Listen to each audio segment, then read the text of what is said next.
Hi, my name is Dr. Rayshawn Ray, aiming to speak truth to power, and this is my daily thought.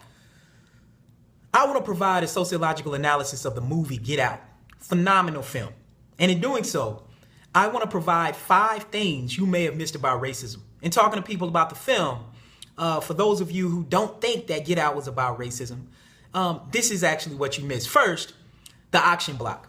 So when Chris is being sold on the auction block, when they're supposed to be playing the bingo game, that is reminiscent to the ways that black people were actually brought to this country. And the point is that symbolically is supposed to represent that in terms of selling the body, soul, and mind, which is what the film is phenomenal at doing, is selling black bodies, souls, and minds collectively. Second, Chris and trying to remove the bandages. The bandages that were on his wrist when he was strapped to the chair are reminiscent to the bandages that slaves were shackled down in and actually had on them when they were being sold. And then the irony that Chris uses cotton, which is one of the main products that black people were producing as slaves, that he actually used cotton to plug his ears to stop that hypnosis. So that's the first thing.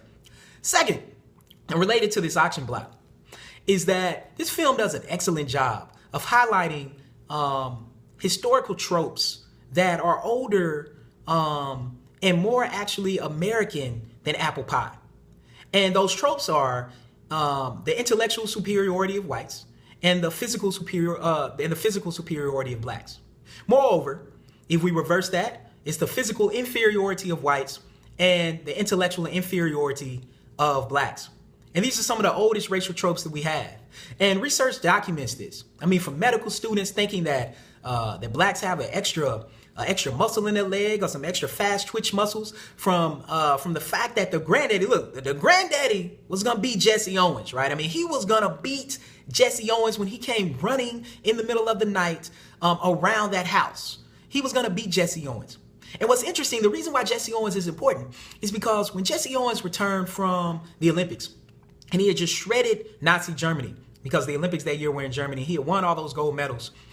What happened at that point is that it wasn't Europeans or Germans who started prodding and poking at his body.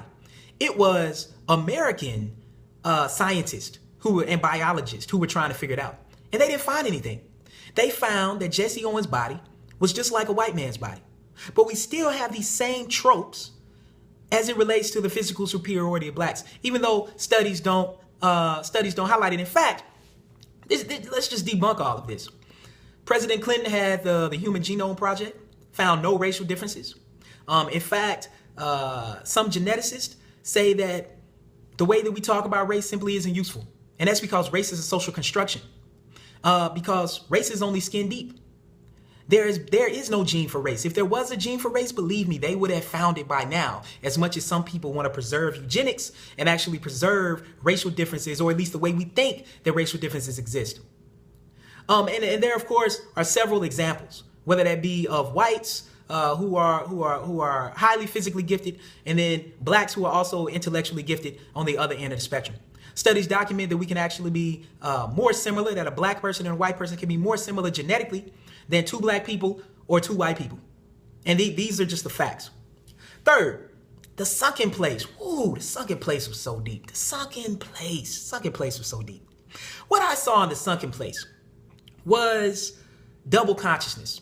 I saw W.B. Du Bois's double consciousness. Seeing yourself through the eyes of someone else. It's kind of like if I remove my glasses. For Chris, he was in the sunken place and he could see through his eyes at what was happening in the world, but he couldn't quite get to it. He couldn't quite do anything about it. It speaks to the marginalization that black people experience in society and other marginalized groups experience in society. And the fact that you are seeing yourself in the way that others see you and you can't actually do much about it.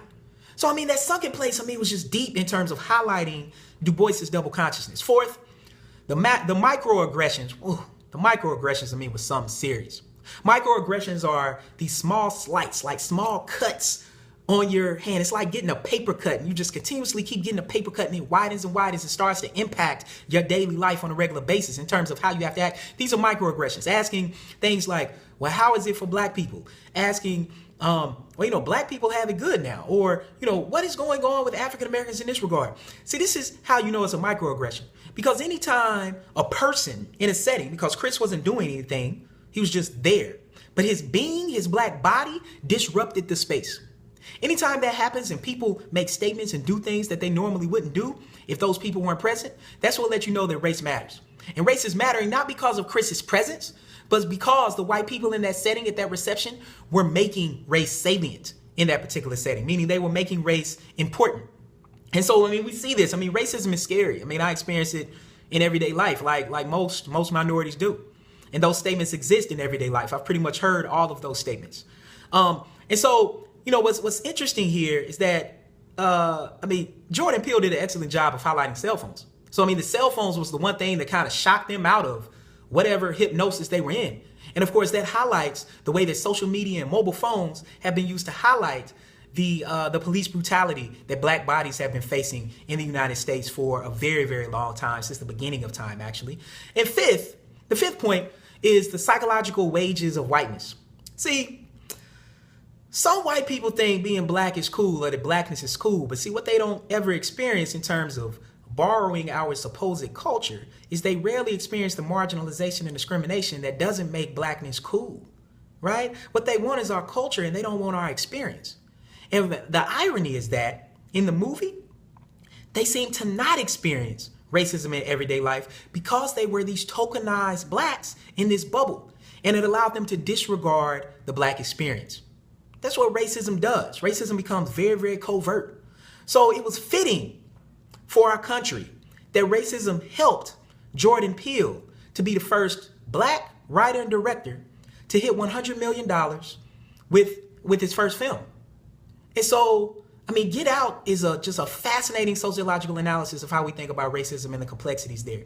And hopefully I provided 5 reasons that help you to realize what Get Out was really about. Because racism is scary.